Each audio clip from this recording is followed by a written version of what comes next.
ஒரு நாள் கூத்து அப்படின்ற படம் மூலியமா தமிழ் சினிமாக்கு அறிமுகமானவங்க தான் நிவேதா பேத்துராஜ். அவங்க அந்த படத்துல ரொம்ப ஹோம்லியா நடிச்சிருந்திருப்பாங்க. அதுக்கப்புறம் பாத்தீங்கன்னா இப்போ ஜெயம் ரவி கூட டிக் டிக் டிக் அப்படின்ற ஒரு படம் நடிக்கிறாங்க. உதயநிதி ஸ்டாலின் கூட பொதுவாக என் மனசு தங்கம் அப்படின்ற ஒரு படமும் நடிச்சுக்கிட்டு இருக்காங்க. இந்த 3 படங்கள்லயும் பாத்தீங்கன்னா இவங்களோட கேரக்டர் ரொம்ப ஹோம்லி லுக்காவே இருக்கும். இவங்க ரீசெண்டா ஒரு போட்டோ ஷூட் பண்ணிருக்காங்க. அதுல பாத்தீங்கன்னா ரொம்ப கிளாமராவே இந்த ரோலுக்கெல்லாம் மாறா ஒரு சூப்பரான ஒரு கெட்டப்ல வந்திருக்காங்க. நமக்கு பார்க்கும் போதே ஒரு மாதிரி கிளிகிளிப்பா தான் இருக்கு.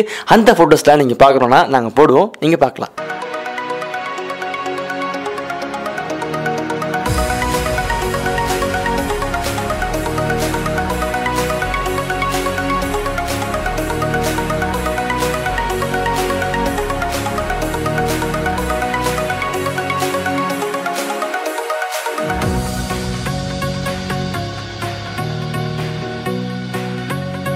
போட்டோஸ் பார்த்துருந்தீங்களா? நல்லா இருந்திருக்கும்னு நினைக்கிறேன். இந்த போட்டோஸ்லாம் உங்களுக்கு பிடிச்சிருந்தா லைக் பண்ணுங்க, கமெண்ட் பண்ணுங்க, மறக்காம நெட்டிவி ஃபார் யூவை சப்ஸ்கிரைப் பண்ணுங்க.